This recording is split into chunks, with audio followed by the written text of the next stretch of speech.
Doctor BR. Ambedkar വിഭാവനം ചെയ്ത ആദ്യ ഭരണഘടനയുടെ ആമുഖം ഇന്ദിരാഗാന്ധി തിരുത്തിയതിൽ വിവാദം കൊഴുക്കുകയാണ്. 1976 അടിയന്തരാവസ്ഥ കാലത്താണ് ഇന്ത്യൻ ഭരണഘടനയിൽ സോഷ്യലിസം, സെക്യുലറിസം എന്നീ പദങ്ങൾ എഴുതി ചേർത്തത്. പ്രതിപക്ഷ നേതാക്കളെ ഒന്നാകെ ജയിലിലടച്ച ശേഷമായിരുന്നു ഇന്ദിരയുടെ ഈ പൊളിച്ചെഴുത്ത്. കാണാം. Doctor BR. അംബേദ്കറെ പോലും അവഹേളിക്കും വിധം ഇന്ദിരാഗാന്ധി ഭരണഘടനയുടെ ആമുഖം തിരുത്തിയതാണ് രാജ്യത്തെ ഇപ്പോഴത്തെ ചൂടേറിയ ചർച്ചാ വിഷയം. സെക്കുലറിസവും സോഷ്യലിസവും ഇന്ത്യൻ ഭരണഘടനയിൽ എങ്ങനെ ഇടം നേടിയെന്ന് സാധാരണക്കാർ പോലും ഇതോടെ തിരിച്ചറിഞ്ഞു. അടിയന്തരാവസ്ഥ കാലത്ത് ഇന്ദിരാഗാന്ധി എന്തിനാണ് ഇങ്ങനെയൊരു തിരികെക്കയറ്റൽ നടത്തിയത് എന്നതാണ് ചോദ്യം.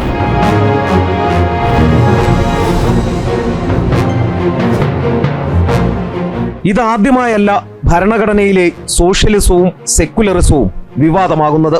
അതിന് ഭരണഘടനാ രൂപീകരണത്തോളം പഴക്കമുണ്ട്. ഈ പദങ്ങൾ ഉൾപ്പെടുത്താനുള്ള ശ്രമം ആദ്യമുണ്ടായത് കെ.ടി. ഷായുടെ ഭാഗത്തു നിന്നാണ്. അദ്ദേഹം 3 തവണ ഇത്തരമൊരു ഭേദഗതി അവതരിപ്പിച്ചെങ്കിലും 3 തവണയും അത് നിരസിക്കപ്പെട്ടു. 1948 നവംബറിൽ article 1 close 1 secular, federal, socialist എന്നീ പദങ്ങൾ ചേർക്കാനുള്ള ആദ്യ ഭേദഗതി അദ്ദേഹം അവതരിപ്പിച്ചു. എന്നാൽ ഭരണഘടനാ സമിതിയുടെ അധ്യക്ഷൻ ഡോക്ടർ ബി.ആർ. അംബേദ്കർ അടക്കം ഇതിനെ എതിർത്തു. Professor K T. ഷായുടെ ഭേദഗതി തള്ളിക്കൊണ്ട് അന്ന് ഡോക്ടർ അംബേദ്കർ പറഞ്ഞത് ഇങ്ങനെ: ഇത് അംഗീകരിക്കാനാകില്ല എന്ന് പറയുന്നതിൽ എനിക്ക് ഖേദമുണ്ട്. സാമ്പത്തിക അടിസ്ഥാനത്തിൽ സമൂഹം എങ്ങനെ ക്രമീകരിക്കപ്പെടണം എന്നത് ജനങ്ങൾ സമയാനുസൃതമായും സാഹചര്യം നോക്കിയും നിശ്ചയിക്കണം. ഭരണഘടന പ്രകാരം അങ്ങനെ ചെയ്താൽ ജനാധിപത്യം നശിക്കും. ഡോക്ടർ അംബേദ്കറും ഭരണഘടനാ നിർമ്മാണ സമിതിയും എതിർത്തെങ്കിലും കെ.ടി. ഷാ വിട്ടില്ല. വീണ്ടും വീണ്ടും തൻ്റെ പരിശ്രമങ്ങൾ തുടർന്നുകൊണ്ടേയിരുന്നു. പക്ഷേ ഭാവിയിലെ ആപത്ത് മനസ്സിലാക്കിയ അംബേദ്കർ അടക്കമുള്ളവർ ശക്തമായ പ്രതിരോധം തീർത്തു.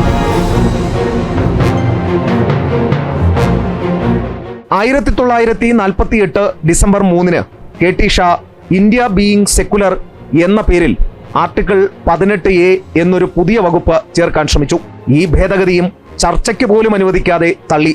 അവസാനമായി അദ്ദേഹം ആർട്ടിക്കിൾ 19 മതപരമായ പ്രചാരണം പൊതുസ്ഥാപനങ്ങളിൽ അനുവദിക്കരുതെന്ന് പറയുന്ന ഭേദഗതിയും 1948 ഡിസംബർ 3 അവതരിപ്പിച്ചു. ഈ ഭേദഗതിയും നിഷ്കരുണം തള്ളപ്പെട്ടു. കാലം പിന്നെയും കടന്നുപോയി. 1975 ജൂൺ 25 ഇന്ദിരയുടെ കരിനിയമം ഇന്ത്യയെ ചവിട്ടിയരച്ചു. പിന്നാലെ കെ.ടി. ഷായ്ക്ക് കഴിയാതെ പോയത് ഇന്ദിര പൊടിതട്ടിയെടുത്തു. 1976 മെയ് 21 നിയമമന്ത്രി എച്ച്.ആർ. ഗോഖലെ ഭരണഘടനയുടെ 42ാം ഭേദഗതി ബിൽ ലോക്സഭയിൽ അവതരിപ്പിച്ചു. ഇതോടെ സെക്കുലർ ആൻഡ് സോഷ്യലിസ്റ്റ് എന്ന പദം ഭരണഘടനയുടെ ആമുഖത്തിൽ എഴുതി ചേർത്തു. ഈ ഭേദഗതി ബിൽ 1976 ഡിസംബർ 18 നിയമമായി. ഇതിനെതിരെ വലിയ പ്രതിഷേധങ്ങൾ ഉണ്ടായെങ്കിലും അടിയന്തരാവസ്ഥ കാലമായതിനാൽ എല്ലാം അടിച്ചൊതുക്കപ്പെട്ടു. യമുനയിൽ വെള്ളം വീണ്ടും കുറേയധികം ഒഴുകി.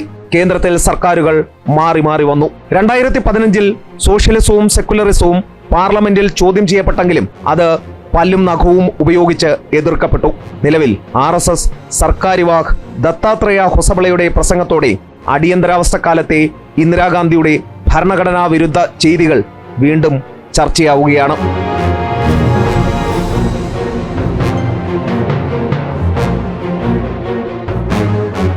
ഇന്ത്യയിൽ ഭരണഘടനയ്ക്ക് രൂപം നൽകിയപ്പോഴും പിന്നീട് പലതവണ അത് തിരുത്തിയപ്പോഴും വിശദമായ ചർച്ചകൾ നടക്കുകയും വോട്ടിനിട്ട് അംഗീകാരം നൽകുകയും ചെയ്തിരുന്നു.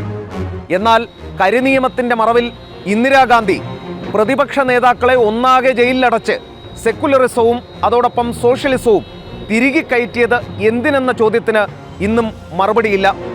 അതും ഭരണഘടനയുടെ മുഖം തന്നെ വികൃതമാക്കിക്കൊണ്ട്. എസ് ശ്രീകാന്ത്, ജനം, ഡൽഹി.